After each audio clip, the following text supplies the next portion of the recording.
Hi everyone, I'm Miss Martine. As some of you young chefs already know, we have a bunch of videos on our FoodPrints website that show you how to do specific things in the kitchen, like how to cut an onion or how to use a can opener.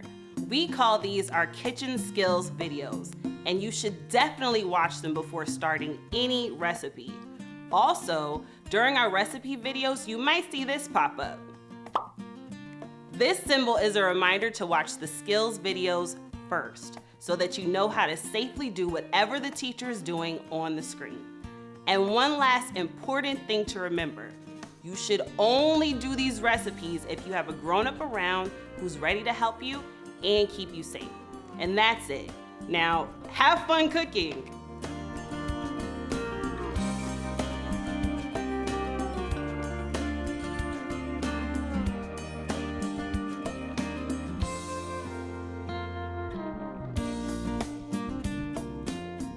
Hi friends, I'm Miss Rain, a teacher with the FoodPrints program. Today's lesson is about how to make a delicious dish that we call plant part pasta. Say that 3 times fast. The recipe gets its name because we use a lot of our favorite plant parts when making it. So, okay, the first thing we want to do whenever we cook or bake is read the recipe all the way through. So take some time right now to read your recipe to make sure you have everything. That helps us think about what we're going to do and how we're going to create our mise en place. So what is mise en place anyway? It's a French term that chefs use, which simply means getting everything in its place. So let's take a look at our mise en place for this plant part pasta recipe. So back here is my cook stove. We have our pot with water in it for the pasta. We have our strainer already to drain our pasta when it's finished cooking. And then we have our pan for our veggies that we're going to add to the pasta. And back here at the counter where I'll be working today, we have our cutting board under all these delicious veggies. We have our knives, our grater, our spoon, measuring cup, a garlic twister, and some bowls. Okay, so those are all the tools that we need today for our recipe. Now let's introduce our ingredients. We have some pasta, we have some red pepper flakes, we have some salt, pepper, we have olive oil, we have some Parmesan cheese, and finally, our stars of the show, our delicious vegetables. We have some broccoli, some Swiss chard, some pepper, garlic, asparagus, and some frozen peas. Doesn't it all look beautiful? So, as you probably know, whether you get them from the market or out of your garden, vegetables need to be washed. And we have a short video on our website called How to Wash Vegetables. While I go wash these vegetables, I want you to visit some friends of mine to see how they're washing their vegetables today. Orange pepper and zucchini. Great. Because I'm giving it back. Great. How do you do it? Like this.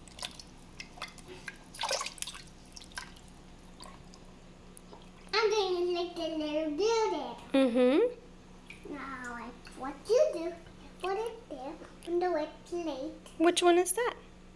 Orange pepper. Great. It's really crunchy. Mm-hmm. Yeah, and then what you do is put it in here and then scrub it. And then put it here. Wow, they did a really good job washing those vegetables. And here are our vegetables all clean and ready to go. So let's get started on the recipe. We're going to begin by cooking our pasta. As you can see, we already have our pot on the stove and it's filled with about 5 to 6 cups of water. So what we're going to do now is turn our burner on to about medium. But before you start cooking, make sure you have a grown-up nearby. While we're waiting for our water to boil, we can start preparing our vegetables. We're going to start with the garlic. As you may have already know that the garlic is a bulb, and whenever we want a clove, we just pull it off as so. We need 6 cloves of garlic for our recipe today, and as you can see, I already have them peeled and ready to go.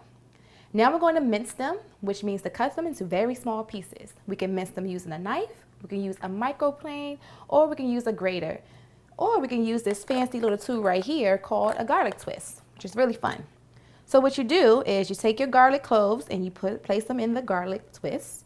You put the garlic twist, close it up, and you twist, twist, twist, twist, twist. So now we're grinding our garlic. We're mincing our garlic. And now we're going to put it in the bowl. I'm going to scoop it out. Scoop some of our minced garlic out. And then we're going to add in the remaining cloves. I think we can do 4 this time. Let's see if we can get in there. This is really good for your muscles too. This is a really, really great activity for the little ones. They love mixing the garlic using the twister. And you can sing a little song with it, like twist and shout. Have fun with it. Cooking should be fun. So we're just about done. Tell them to put like muscles in it. I always tell my students, let me use all your veggie muscles so we can mince our garlic really nice. And see how that turns out? Awesome. Beautiful. I can smell the garlic already.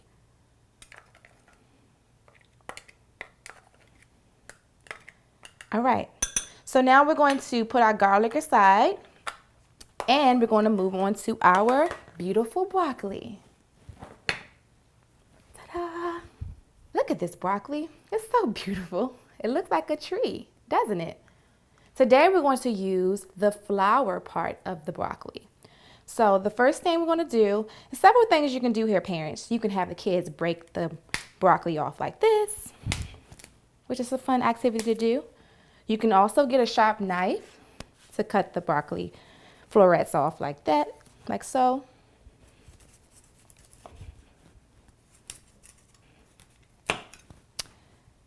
Then you could put this in our compost bowl or our food scrap bowl. And you can give each one of your children, how many you have, a floret to cut up. And the children, they can break the broccoli into small pieces, whatever size you want. It can be this size, it can be this size, whatever you choose. They also can use a butter knife to cut it, which kids love to use. And you want to make sure they go back and forth, back and forth. Our kids have a tendency to chop, so no chopping, kiddos. Make sure you go back and forth, like a saw. All right, after we finish cutting our broccoli, we're going to need to pour 1/4 cup of oil into our pan. I then placed it on our stove and I turned the heat to low medium so that it would begin to warm up. Now, before we do anything else, this is a good time to remind everyone that when we cook, we need to use all of our senses, our hearing, our seeing, our smelling, our tasting, and our touching. For example, I'll know when the oil is ready when I see it making tiny ripples in the pan. Or I'll know that it's too hot if I see it smoking or smell it burning. So since this has been heating for a bit, let's use our sight to see how it's doing. Wow, it looks like it's there. I see some ripples. I think we're ready to go. But the next way we can check is by using our hearing. We'll drop a little bit of garlic, and if we hear it sizzle, our oil is ready. So here we go.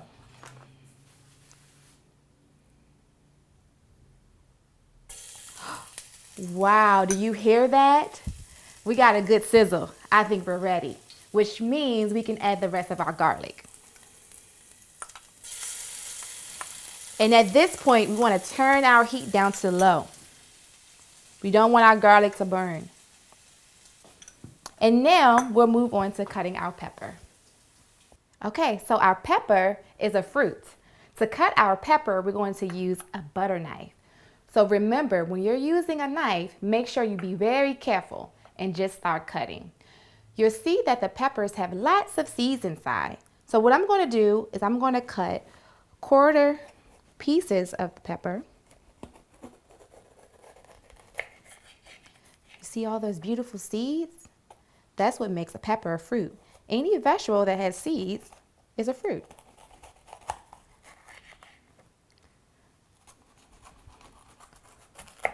So I have 4 piece slices. And then with these 4 slices, each child can have a slice. And I'm going to put my seeds and the rest of my peppers in the scrap bowl.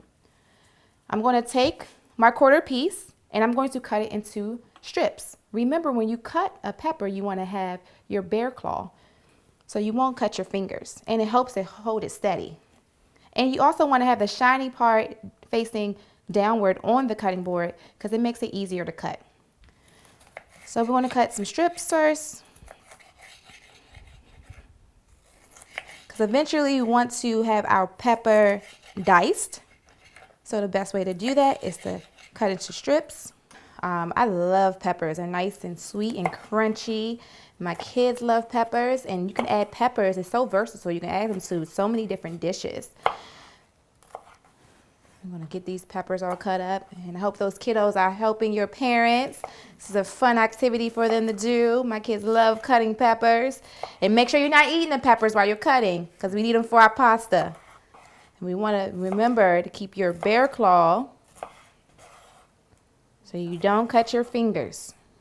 Even Miss Rain, still working on perfecting that bear claw. But the more I practice, the better I get. All right, now that we're done cutting our peppers, it's time to check on our garlic. So our garlic is ready to go. So we're going to now add our broccoli. You can use a spoon to help scoop your broccoli in the pan. And you want to make sure you put it at an angle so it doesn't splatter back. We're adding our broccoli. Can you hear the sizzle? Wonderful. And while we're over here, let's also check our water and see if it's ready. So it looks like the water is ready. It's boiling. So now I'm going to come over here and grab our peppers and our pasta. I'm going to put our peppers in a bowl. And then we're going to take our pasta and our peppers and add the pasta to the water. I'm going to place my peppers down for the moment, and I'm going to add my pasta to the water. Remember, be very careful because the water is really, really hot, and we want to make sure we pour the pasta in slowly and away from us.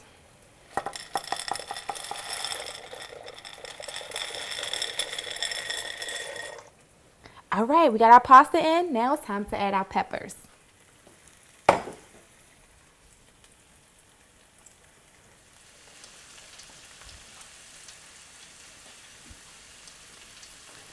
All right, so now I'm going to stir my veggies.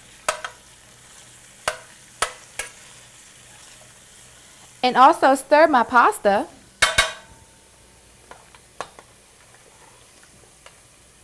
And set a timer for 8 to 10 minutes. Okay, so next we're going to move on to our asparagus. All right. So now when we did our broccoli, we were cutting off the stems and we used the flower part of the plant. But with our asparagus, we're actually eating the entire stem. So we don't have to do as much cutting. With the asparagus, we need to cut the stem into whatever sizes we want. So we can use our knife and put our hand in the claw position and cut them down to whatever size you like.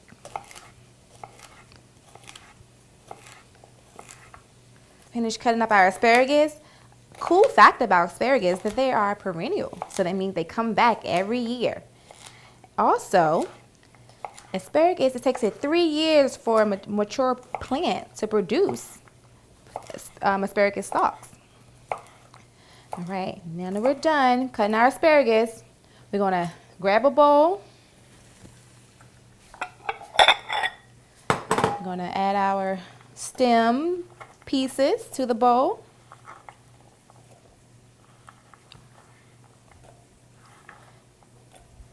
And we're going to add it to our veggies.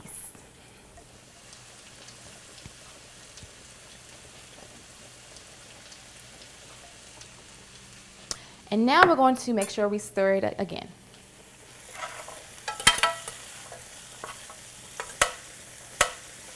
Okay, so the next part of the plant that we're going to add is a leaf. And can you guess which ingredient is our leaf? Well, if you guessed Swiss chard, you're correct. Swiss chard is the leaf of the plant. And for this recipe, we're going to use about a handful of Swiss chard. While I'm cutting this, let's check in with some of my friends to see how they're cutting their Swiss chard.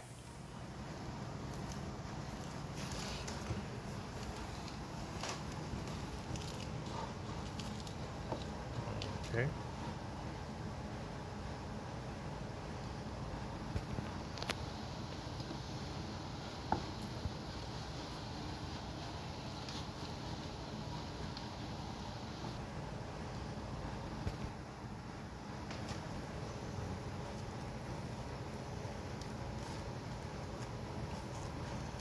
Take your time. There's no rushing. We have our safety knife. Good job, Aria. All right, great job, friends, on your Swiss chard. My Swiss chard is cut, and I'm going to add it to the rest of my veggies. That's our timer. Our pasta must be ready. Let's check it.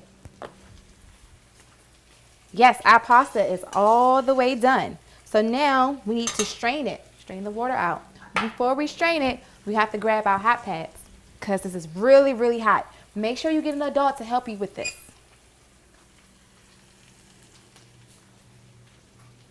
All right, so we're gonna bring our pasta over here, and then we're gonna add it back to the bowl, the pan, and let that cool. And while that's cooling, we're gonna come back over here and finish up our vegetables, okay?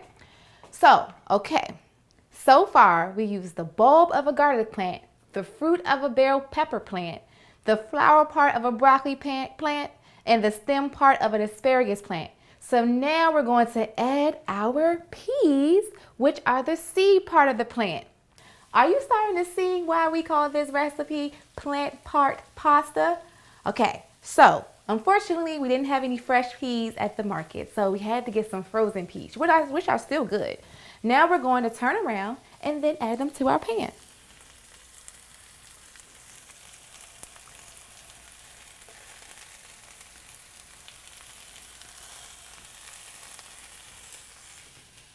All right, now let's mix it all together. It smells delicious and it looks so colorful.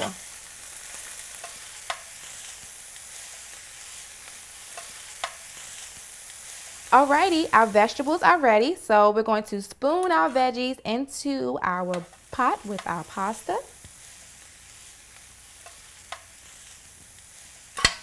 These veggies smell and look amazing. I cannot wait to taste it.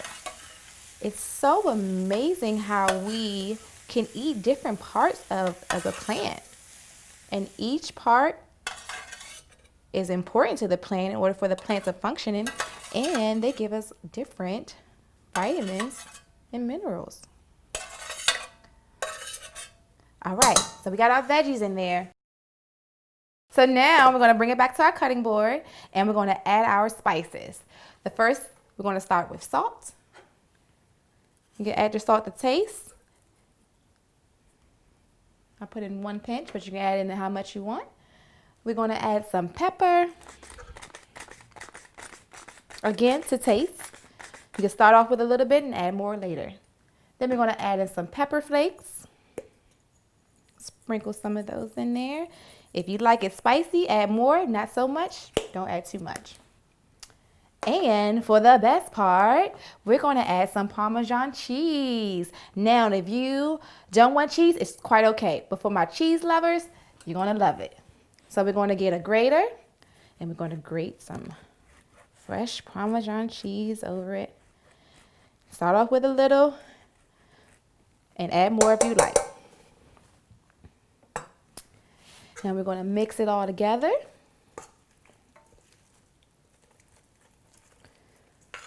All right, this looks ready to serve. Let me get a bowl. Let me put this over here, move this out the way. Get a nice spoonful. Oh, that looks so delicious and smells divine. I cannot wait to eat it. So, That's everything for this recipe, my friends. Remember to check out all of our other delicious FoodPrints recipes and videos. Thanks so much for cooking with me. I'll see you next time. Peace, love, and veggies.